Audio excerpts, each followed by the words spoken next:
This podcast is brought to you by Conquer Cancer, the ASCO Foundation. Our mission is to accelerate breakthroughs in life-saving cancer research and empower people everywhere to conquer cancer. You can help by donating at conquer.org/podcast. Welcome to Your Stories, a podcast where we hear candid stories from people conquering cancer. I am your host, Brenda Brody. What is on your list of New Year's resolutions to make your story a healthier one? Do you want to exercise more? Reduce stress? Live life with a more positive outlook? Whether you are listening as a patient or as a caregiver, or simply as someone who is inspired by how others conquer tough times, you will be motivated by our guest, Loriana Hernadez-Aldama. Loriana is an award-winning TV journalist, a patient advocate, a mother, and a cancer survivor. She is sharing how the bittersweet ups and downs of her story are keeping her armored up for life. Loriana, I appreciate you talking to me today and taking the time. You have quite a story to share with us. I want to talk to you about secondary cancer, and I also want to talk about how to live a healthy life, to prevent cancer, to prevent reoccurrence, and to live an optimal life even when a silver lining does not seem easy to find. Hi, and so great to talk to you today. It's wonderful to meet you. I am in awe of your story. I've been sneaking around the internet and learning about you, and you are someone I admire, and I know you're still going through tough times. So the fact that you are being brave and taking the time to talk to us today, I really appreciate. Tell us a little bit about what is secondary cancer. Well, I was initially diagnosed with AML leukemia, and we can share that story of how it happened so unexpectedly. As it all, most of the time for people, it's coming at the time you least expect it. But my secondary cancer was when I got breast cancer 5 years to the day of surviving leukemia. We know that after having any cancer, the 5-year mark, especially with AML leukemia, it's acute. And it's so hard to fight. And the statistics, we're still trying to improve the patient outcomes. So 5 years is a huge deal. And on the 5th anniversary, we had a party to celebrate that I had made it 5 years. And then I got the call saying, you have cancer. And I thought, am I being punked? You've got to be kidding me. I was very calm about it. But how it turns out is they said, this is the cancer, the secondary cancer that can happen after having the chemo and radiation that you had to save your life. So in many ways, it was the gift, the unexpected gift I got from being able to survive leukemia.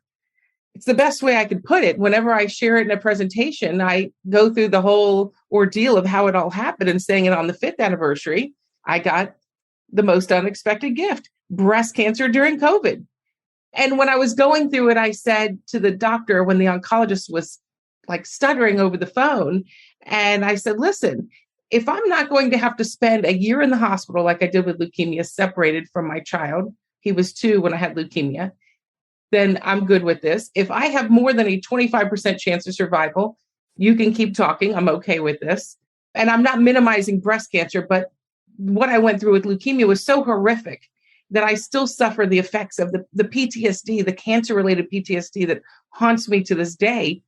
That if it was going to be better than that kind of quarantine, then nothing I felt could top it. I was like, I'm ready, which as we talk about New Year's resolutions, my mantra and my message is always be prepared. You don't have to get ready when you stay ready. And so I said, I stayed prepared. I was fit. And I said, you know what? I'm ready for it. Thankfully, it was something that was easy to treat. I had a double mastectomy, but it was still really threw me for a loop. I thought, what in the world? But I was still very calm. I remember when I had the biopsy before the 5th anniversary of my leukemia, I thought they were crazy. I had a biopsy, went to volunteer at my son's school with an ice pack in my bra.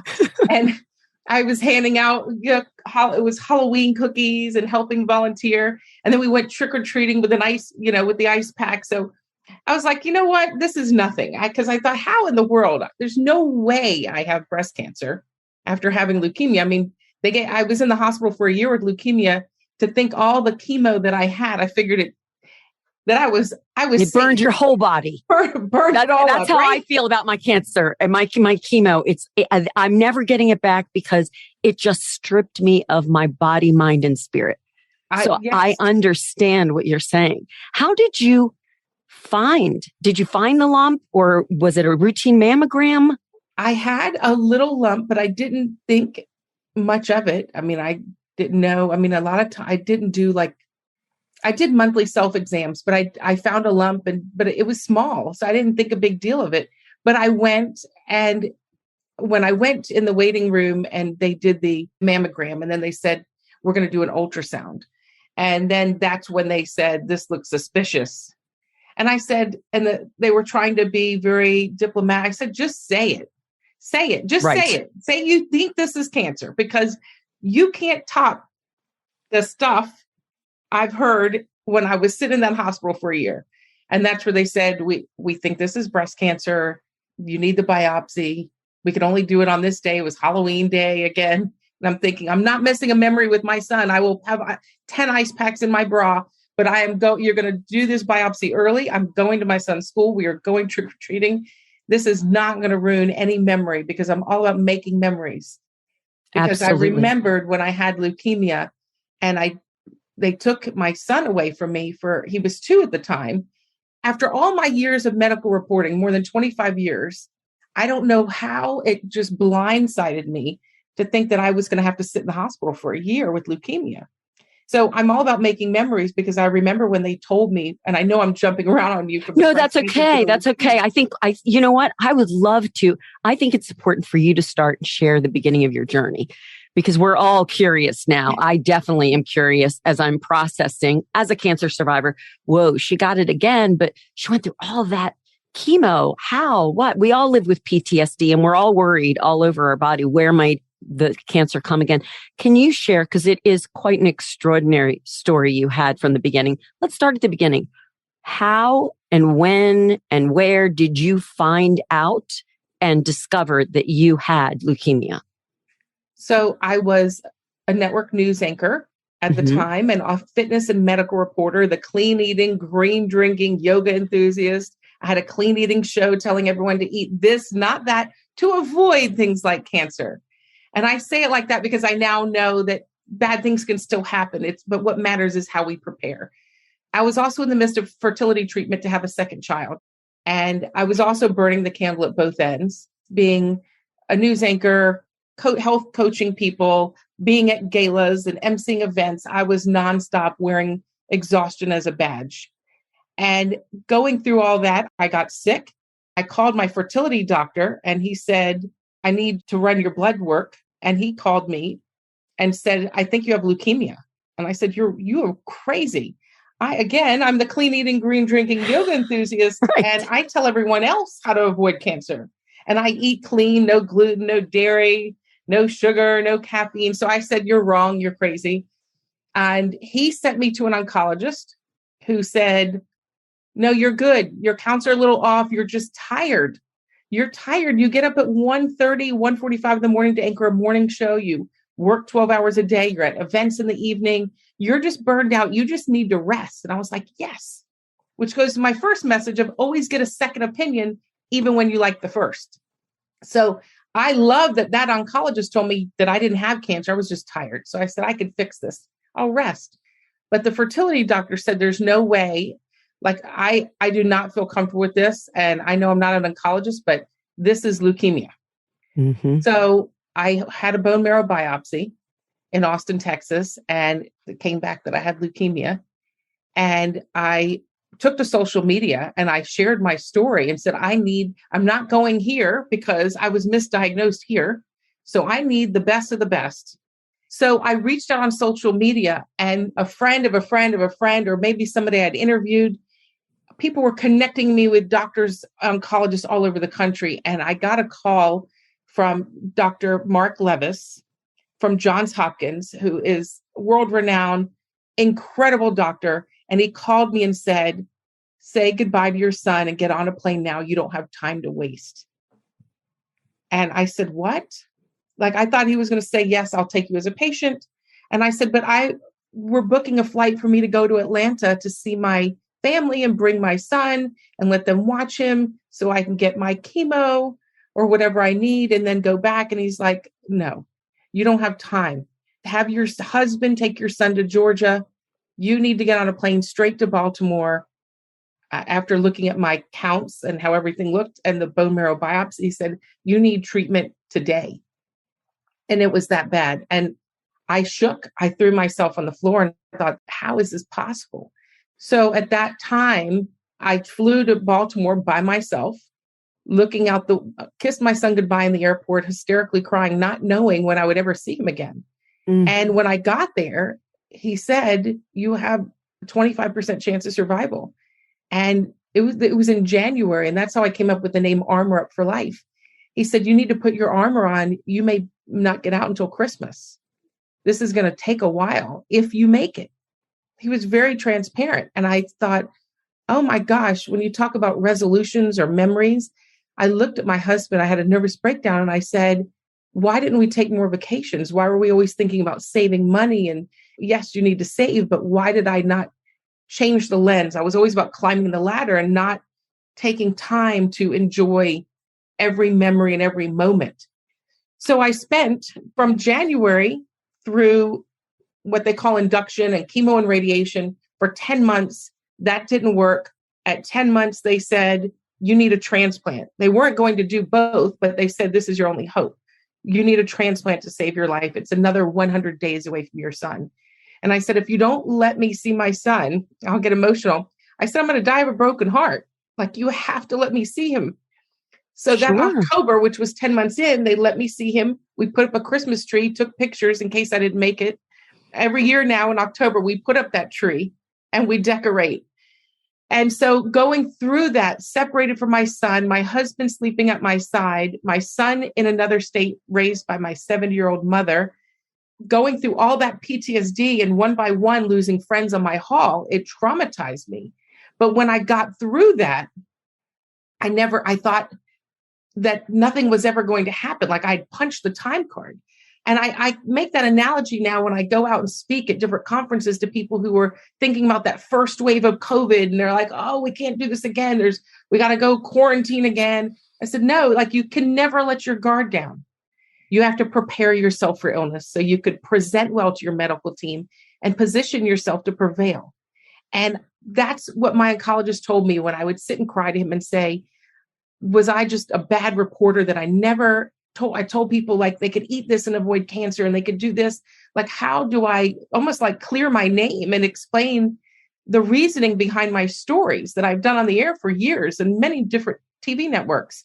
And he said, the message you need to get out to viewers and to patients and to caregivers about their family members fighting is, we can't kill you trying to save you. Our hands are tied, and how you prepare for illness matters. Prehabilitation matters. And that's where I came the title of my book, that prehabilitation can save your life. And what we're doing each and every day can help prepare you for whatever illness your genetic markers may set you up for. So while I was in the hospital, I walked every single day and I focused on my messaging of prepare, present, prevail.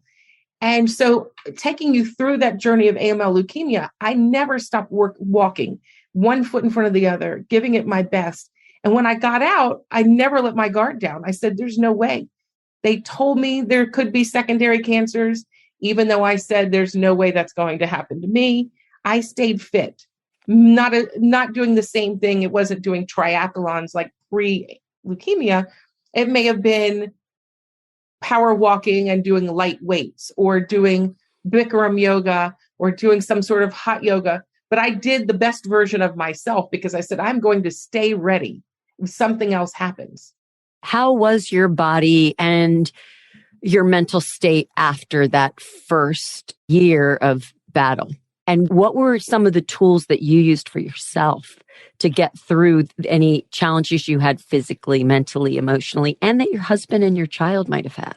Oh, well, I tell people, and I'm very transparent about it, that I went from living the life to fighting for my life to coming out of it wanting to take my own life because I was lost and I didn't know how to get back up.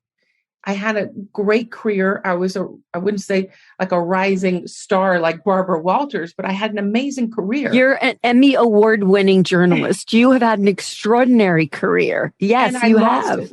And I lost it all. And so through that, and I get emotional talking about it because you go through so much loss, not just you're in a mind and body you no longer recognize. It doesn't work the same. It doesn't feel the same. You not just lose your hair, but you lose your identity in so many ways. With a bone marrow transplant, you lose your DNA. So you really lose your identity. Eventually you lose your career. But then, when I'm talking to you, I'm shifting back and forth because you lose the feeling in your feet and you get neuropathy and your body just does not function the same. Your mind doesn't function the same.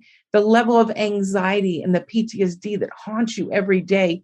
And it just really define every decision I make is haunted and surrounded by the PTSD. Is there too big of a crowd? Could something happen to me? I've fought 2 cancers. I don't want to go at a concert, or I don't, your mind is always racing and you don't process, like cognitively, you're not the same. So you're like not. you said, I'm an Emmy award-winning journalist and I went from covering big national, international news stories to having to find new ways to still pivot, give speeches and make myself feel relevant and make an impact, but with the different mind that I need some more bullet points. I need some more notes. If I'm speaking, I use more slides, but my mind, I had to go through a lot of cognitive training. I still need more. I had to find a therapist. And then your marriage suffers too, because your husband or your spouse they don't know you anymore. And I remember having a nervous breakdown and yelling at my husband. And we don't yell. We never yell. But he said, well, I don't know you anymore. And I said, I don't know me. That's so right. I don't expect you to know me. Welcome. We should get married again. Let's renew our vows so you can marry the second person because I got a new DNA.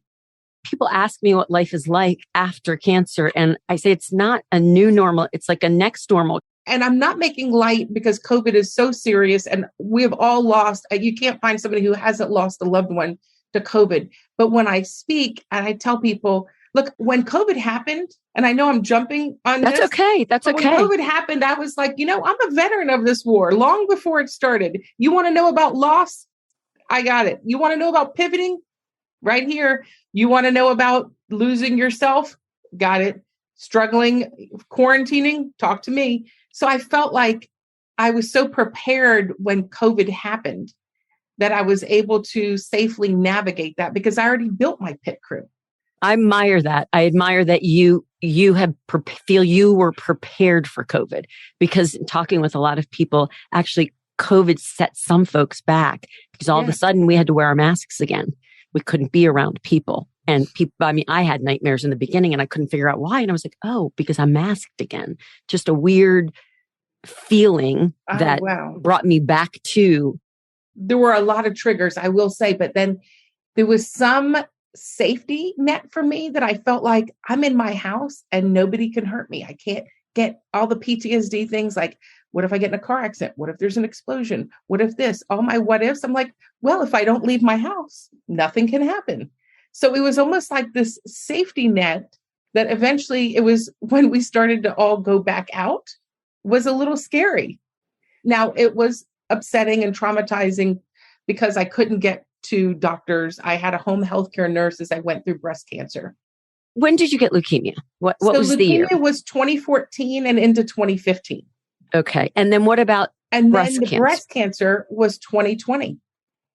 So during COVID, I was diagnosed during 2020. I had my double mastectomy in January, right before COVID was known to be COVID.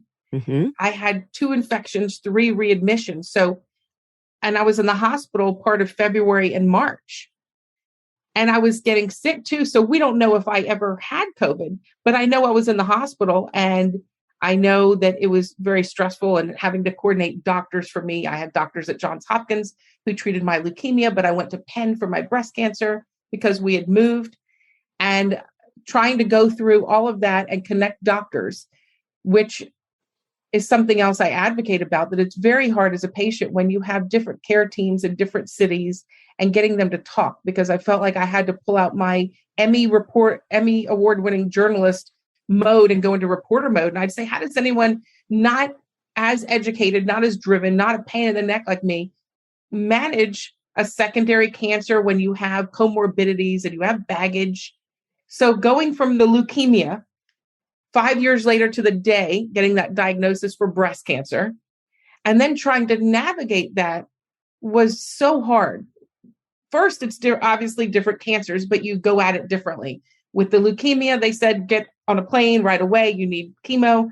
With the breast cancer, I was like having panic attacks because I'm waiting for this scan and that scan. And they had to say, with breast cancer, we chase the scans and we know all the facts before we go in. And I'm like, just hook me up to chemo, make it go away. Like I was having a fit that I didn't feel like I had enough information and direction. So now I know that with breast cancer, you chase the scans first, then you have the surgery. And that's the hardest part with breast cancer is because I mentor folks now who are recently diagnosed. It's a long process, but once you find out, then you get on a roll, and it's significantly usually quicker than what you went through with leukemia for sure. In most cases, it's not inpatient for a long time like it would be for leukemia. Yes. Again, not that we're minimizing one over the other, because absolutely I've not. Friends and loved ones to both cancers. But I will say what the hole in the system that I found going through this, when you have a secondary cancer, is that the healthcare system operates in silos. So your breast cancer oncologist knows breast cancer, as he or she should, and your leukemia oncologist knows leukemia and blood cancers. So I found myself navigating everything. And I would say somebody else, if they were older, maybe if it was health literacy issue, if they weren't as educated, they couldn't have navigated this. It was heartbreaking for me to have to push and go through all this, thinking that so many others may not be able to. It's hard, very hard. But for those who don't have the resources to navigate even one cancer diagnosis and figuring out how to get access to care, access to help, access to clinical trials, all of those things, they've come a little ways, but we know they have a long way to go. But it does seem that it's a focus. I hope as we move forward, if we could educate anything about the secondary cancers, is that oncologists need to know that this is the time you don't stay in your lane, that you need to understand the baggage your patient brings to you. And reach out to that other doctor, reach out to the oncologist. I had to make an appointment before when I was diagnosed. I called Johns Hopkins, made an appointment with my leukemia oncologist, told him I had breast cancer. And he said, no way, you need a double mastectomy. I guarantee you, with all the chemo we gave you and all the radiation, I guarantee you there's more. No, you're not. And he said, and plus, I don't want you going through, because you're at risk of relapse, a second, let's say the breast cancer comes back, if they just do a mastectomy or just clear the margins. I don't want them going back. You might be older. Maybe you would have leukemia again, whatever the reason, let's just get rid of them. So he got on the phone and called. He called them and made that call and said, she is my patient. She is high risk with a delayed healing marker. She doesn't have her own DNA. You're going to do what I want done. And he insisted I get a double mastectomy. And guess what? When they tested and did, guess what? I had two tumors, not one. In one breast or two? In two. But you were more advanced than they initially had thought. Yeah.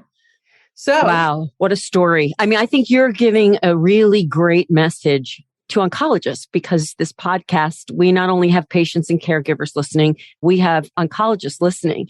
Anything that can be done in that community to help us as patients connect doctors, and for them to proactively connect with each other when they've got someone who has secondary cancer, to not talk to the original oncologist that has treated this patient. It could change a life. So I say, please, to any oncologist listening, please take time to understand your patient's history and their primary cancer and what risk and what baggage they bring to you. And reach out to the patient's original oncologist that treated them for their first cancer. I Amen. think that's a really important message that you share with us today. Thank you for that. I learned, I learned a lot just now. So how are you feeling now? Are we done? Are we done treatments? Are we dancing in the streets? What's going on? Well, some days I'm dancing in the streets. It depends on my emotions. As you know, many of us struggle with depression and the cancer-related PTSD and the anxiety. So there's a couple little things going on. I will be having surgery, just one more breast reconstructive surgery, because I didn't heal well the first time. So they couldn't really complete the surgery that I needed. What is so stressful right now for me is the leukemia treatment, all the chemo, 1 year worth, the chemo, the radiation, the setup for the transplant, which involved more chemo radiation, that already caused bone pain and muscle pain and joint pain. Then they have the anastrozole, which can cause that too. But then they tell you, if you were to ever get breast cancer again, you're going to have probably bone pain. So at night, I lay awake and I think, is this cancer?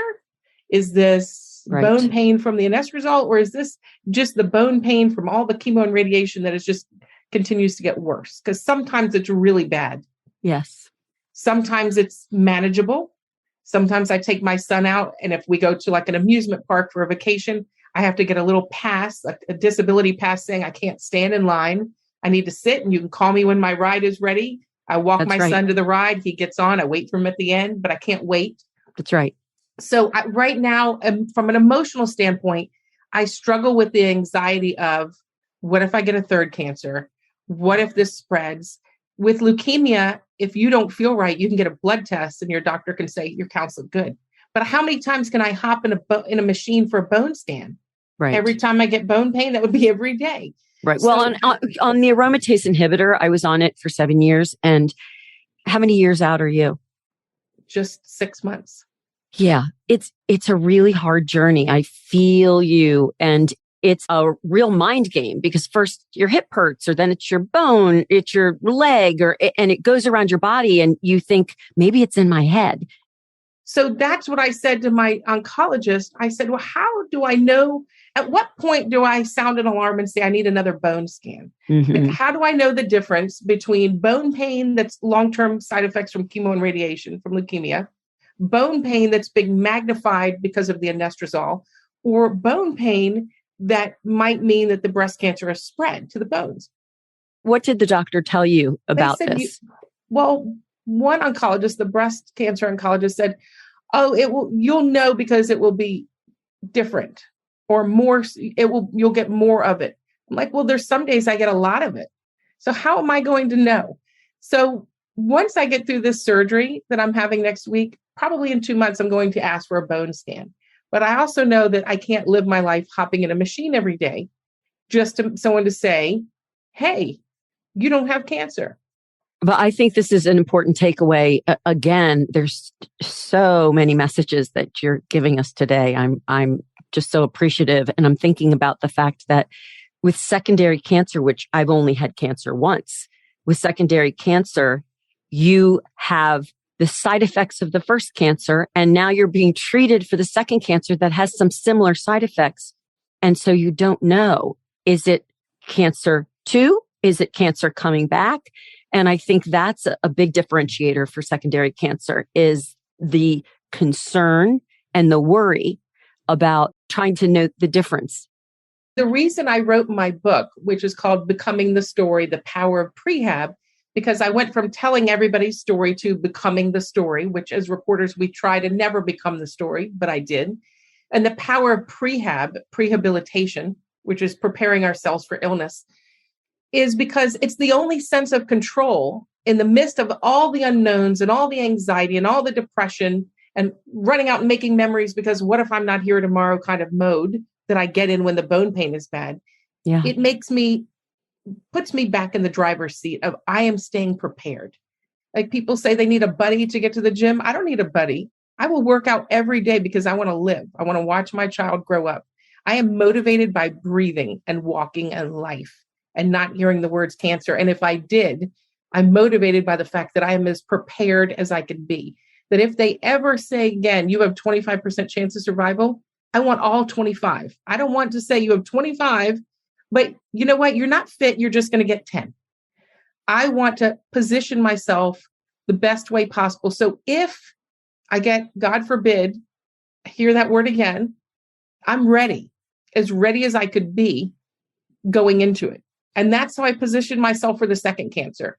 And I didn't know, but that's how I was positioning myself for the first cancer as well, is preparing my body so I can get the biggest dose of chemo. Because as we know, and as we've learned with COVID, comorbidities, you have to lessen the dose. They have to tiptoe around heart disease, hypertension, obesity. And I want to stay fit to get the full dose. So in my book, I try to educate everyone about those 3 Ps: prepare, present, prevail. Having to shift that mindset is the only way that I fight the demons of depression, is when I find myself getting cranky and out of control and thinking, oh my gosh, what if I have cancer? What if they're going to take my son away? And the wheels start turning. I have to keep saying, I'm prepared. And the first thing I do is go on a walk, lift some weights. I mean, they're not like 15, 20 pound barbells I used to do. They might be 2 pounds, but I max out whatever I can physically do. And it kind of puts that sense of calm back to me and puts me in the driver's seat that I have control of the situation as much as possible. And that's an important message, is having control. Because when you don't, then the PTSD and the anxiety and the depression just take over oneself. And that's why we're survivors. It's a bad group to be in, but it's also a special group because we understand one another. Yes, we do. It's a community I never thought I'd be part of. But I'm grateful. I've met so many angels. And sometimes you might talk to other friends who don't feel that way yet because they haven't gone through something like this. And you kind of want to shake them and say, hey, be grateful because your world can turn upside down. You are not invincible. It's hard to understand until you get that cancer call. Many do feel invincible. And it's a hard thing to explain to someone who hasn't gone through what we've gone through. I really am so grateful to have met you. You're so doing great things. And I hope everybody goes out and grabs your book because I can't wait to read it. I've been listening to some of your podcasting that you've been doing, and hearing others, I find, talk about their stories really does help my PTSD. And I give back for the same reason. And I can't imagine going from interviewing people and having others be the story to having to be the story yourself. That must have been such a surreal experience for someone whose career is in journalism. It was humbling. And that's why I said I made the title of my book, Becoming the Story. I said, if I survive, I have a moral obligation to go and give back, use my platform. If people have followed my story and make an impact. And I started reporting from my bedside from day one, all through my journey. And when I got out, and I still to this day, and it's not just speaking to cancer, those in the fight or caregivers, it's those long before they're ever diagnosed, because they need to shift that mindset too and know that it can still happen. But you have the chance today to become your own hero and prepare your body for illness with what you eat, how much sleep you get, the stress and toxicity you allow in your life, your spiritual and financial situations. It's a wheel of success, and it all determines how well you prepare when your world flips upside down. So it's never too late to get started to prepare your body for illness. Prehab. If you try to type it into Google, it will autocorrect to rehab. But prehab is just as important. I think that's a great message because most people don't prepare themselves for the what ifs. They're busy just living their lives. I think that your messaging is going to impact so many. And I say you're never getting it again. Never, ever again. And I do want to mention the work that Armor Up for Life is doing. We do more than prehab, but prehab is a key message. But it's also reaching out to the communities of color about risk reduction as well. So we help amplify the patient voice. We help get fitness gear to cancer patients so they can meet the medicine halfway. And there's a lot of great work we're doing. So if anyone wants to partner with us or on any kind of grant or sponsorship or partnership, we are eager to make a difference and make more patients possible. Brilliant. Thank you. Thank you. Thank you. I am so in awe of you, and I'm proud of the attitude that you have, having gone through cancer twice. I can't even imagine. But stay healthy, stay happy. Happy New Year. Enjoy. Happy New Year. Everything and all the blessings that you have. And thanks so much for giving us your time today. Thank you.